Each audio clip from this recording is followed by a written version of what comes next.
Obesity. Obesity అనేది almost like pandemic లాగా ఇప్పుడు అవుతుంది. ఎందుకంటే ప్రతి కుటుంబంలో ఎవరో ఒకళ్ళు ఒబెసిటీతో బాధపడుతున్నారు.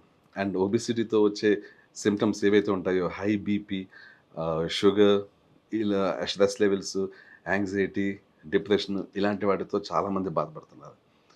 ఈ ఒబెసిటీ అనేది మనం ఆహ్, ఫైట్ చేయాల్సిన సమయం ఆసన్నమైంది. ఎందుకంటే బయట ఏవైతే మనకి ఫుడ్స్ చాలా విరివిగా దొరుకుతున్నాయో, మనం బయటికెళ్ళి రెస్టారెంట్స్‌లో ఏవైతే ఫుడ్స్ మనం తింటున్నామో, జంక్ ఫుడ్ తింటున్నామో, పిజ్జాలు, బర్గర్‌లు, ఈవెన్ మనం ఏదో థాలీ అనుకుని ఎళ్తామో, ఆ థాలీలో కూడా వాళ్ళు మిక్స్ చేసి అనేక మనకి హాని కలిగించే పదార్థాలు ఇవన్నీ కలిసి ఏం చేస్తున్నాయంటే, మన బాడీలో డైజెషన్ సమస్యను క్రియేట్ చేసి, మనకి మనం తిన్న ఫుడ్‌లోంచి న్యూట్రిషన్ అందకుండా చేస్తున్నాయి. ఫస్ట్ మన డైజెషన్ దెబ్బతింటుంది. ముఖ్యంగా మనం ఎప్పుడైతే బయట రెస్టారెంట్స్‌లో తింటామో, అది కాస్త మనకి మన బాడీలో హెచ్. పైలీ అనే బ్యాక్టీరియాని పెంచుతుంది స్టమక్‌లో. ఈ స్టమక్‌లో హెచ్. పైలీ అనే బ్యాక్టీరియా ఎప్పుడైతే పెరుగుతుందో, అది స్టమక్‌లో సరైన అమౌంట్ ఆఫ్ యాసిడ్ ప్రొడ్యూస్ కాకుండా మన డైజెషన్ తగ్గించేస్తుంది. స్టమక్‌లో ఏదైతే ఫుడ్ పేస్ట్‌లా అవ్వాలో అది పేస్ట్‌లా అవ్వకపోవడం, ఆ తర్వాత ఇంటెస్టైన్స్‌లోకి వెళ్ళినప్పుడు అన్‌డైజెస్టెడ్ ఫుడ్ ఇంటెస్టైన్స్‌లోకి వెళ్ళడం, అక్కడి నుంచి మనకి న్యూట్రిషన్ బాడీకి అందకపోవడం. సో, ఈ న్యూట్రిషన్ ఎప్పుడైతే బాడీకి అందదో, మన బాడీలో మొత్తం సమతుల్యత అనేది దెబ్బతింటది. సరైన హార్మోన్స్ ఉండవు. బోన్స్ వీక్ అయిపోతుంటాయి. ఎందుకంటే, ఎప్పుడైతే మన డైజెషన్ దెబ్బతింటుందో, మనకి బాడీకి కావాల్సిన వైటమిన్స్ అనేవి అబ్జార్బ్ కావు. వైటమిన్స్ అబ్జర్వ్ కావు అంటే ఆబ్వియస్‌లీ మన బాడీలో మనకి ఈ వైటమిన్స్ అనేవి చాలా ఇంపార్టెంట్.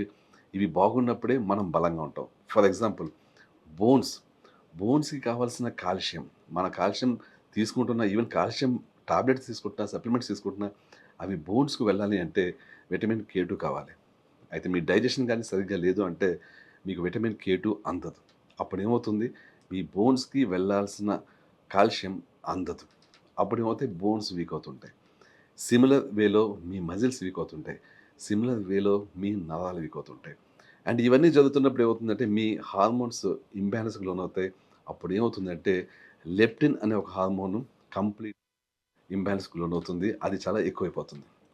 లెప్టిన్ అనే హార్మోన్ నథింగ్ బట్ ఇది మనకు ఎప్పుడు ఆకలి తీరింది అని చెప్పే హార్మోన్.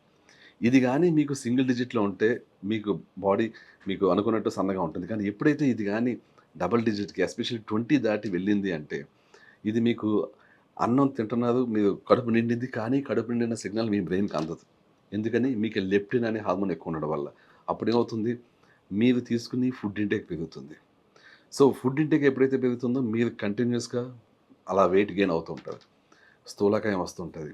వెయిట్‌ని తగ్గించలేరు. ఒకవేళ చాలా ఒక నిర్ణయించుకుని నేను వెయిట్ తగ్గుదామని నిర్ణయించుకుని ఫుడ్ తగ్గించేసినా కూడా ఈ లెప్టిన్ అనే హార్మోన్ ఎక్కువ ఉంటుంది కాబట్టి మీరు ఎప్పుడైతే పొరపాటున ఇంక నేను కొంచెం ఇంత క కష్టమైన డైట్ చేయలేను అని చెప్పి నార్మల్ డైట్‌కి వస్తారో మీకు మళ్ళీ ఇమ్మీడియేట్‌లీ ఎంత వెయిట్ తగ్గారో దానికి డబుల్ వెయిట్ మీ బాడీ మళ్ళీ గెయిన్ చేసేస్తుంది. సో, హార్మోన్ ఇంబాలన్స్ అనేది ఉండకూడదు.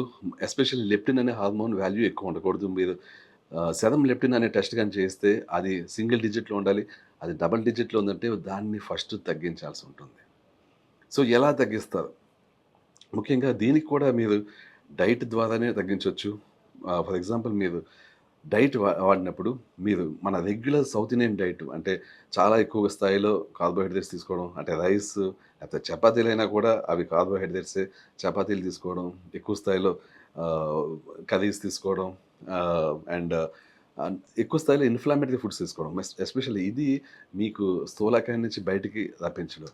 మీరు నాన్ ఇన్‌ఫ్లమేటరీ ఫుడ్స్ గాని తీసుకోగలిగితే అంటే ఫర్ ఎగ్జాంపుల్ మీరు నాన్ వెజ్‌ని వితౌట్ స్పైసెస్ మీరు కుక్ చేయగలిగితే నాన్ వెజ్ అనే కాదు. మీరు తినే ఫుడ్స్ ఏవైతే ఉంటాయో వాటిల్లో వితౌట్ స్పైసెస్ ఒక 2, 3 నెలల పాటు స్పైసెస్ లేకుండా వండుకొని and at the same time మామూలు రైస్, మిల్లెట్స్, చపాతీలు ఇలాంటివి పక్కన పెట్టి కొంతకాలం పాటు మీరు దుంపలు అండ్ నాన్ వెజ్ తీసుకుంటూ మీరు జాగ్రత్తగా వండితే and at the same time fruits limited అమౌంట్‌లో తీసుకుంటూ మీరు గాని ఫాలో అయితే ఇది మీ లెప్టిన్ అనే హార్మోన్‌ని తగ్గిస్తది.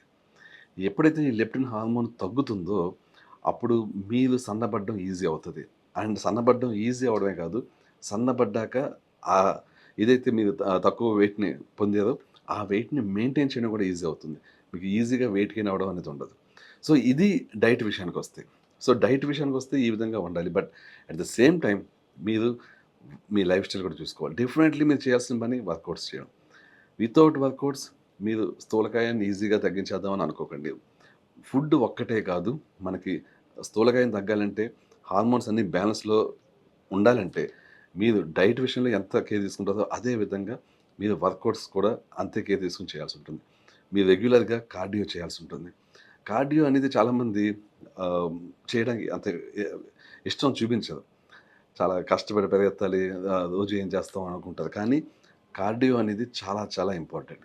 ఇది కేవలం మీ హార్ట్‌ని కార్డియోవాస్కులర్ సిస్టమ్‌ని బలంగా ఉంచుతుంది, ఆరోగ్యంగా ఉంచుతుంది అని మాత్రమే కాదు. ఇది మీరు సన్నబడ్డంలో, క్యాలరీస్‌ని ఖర్చు పెట్టడంలో చాలా చాలా హెల్ప్ చేస్తుంది.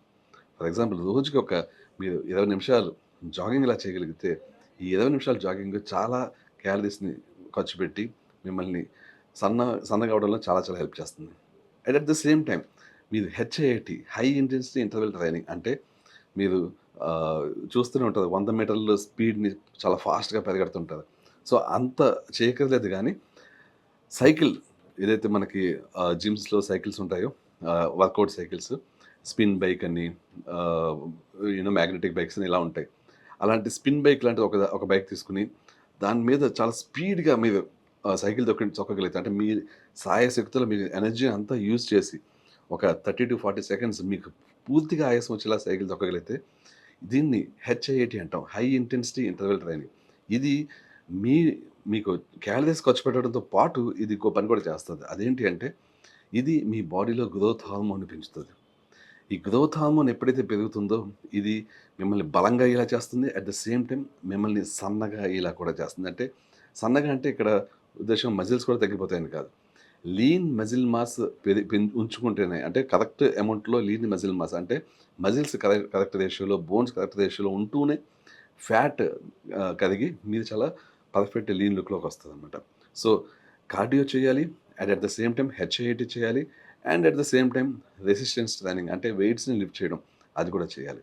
ఈ 3 చేస్తే, ఈ 3 ఏం చేస్తాయంటే మీ హార్మోన్స్ ఏవైతే సెక్స్ హార్మోన్స్ ఉన్నాయో, testosterone, oestrogen, progesterone, growth hormone, IGF one, thyroid, వీటన్నిటిని కూడా కరెక్ట్ లెవెల్స్‌లో ఉంచుతూనే మీ హై అమౌంట్స్ ఆఫ్ లెప్టిన్ గాని ఉంటే మీకు, ఆ లెప్టిన్‌ని కూడా ఇవి మామూలు లెవెల్‌లోకి తెస్తాయి. ఎప్పుడైతే లెప్టిన్ అనేది మీకు సింగిల్ డిజిట్‌లోకి వస్తుందో, అక్కడి నుంచి మీకు చాలా చాలా ఈజీ అవుతుంది మీ స్థూలకాయం లేకుండా చేసుకోవడంలో. మళ్ళీ స్థూలకాయం మళ్ళీ ఫ్యూచర్‌లో రాకుండా కూడా ఉంటుంది. సో, అందువల్ల గుర్తుంచుకోండి, డెఫినైట్‌లీ మీరు diet and at the same time workouts and at the same time sleep, వీటన్నిటి మీద ఫోకస్ పెట్టి వీటన్నిటిని జాగ్రత్తగా చూసుకుంటూ ఉంటే మీకు స్థూలకాయాన్ని పోగొట్టుకోవడం, దాని నుంచి బయటపడడం చాలా చాలా ఈజీ అవుతుంది.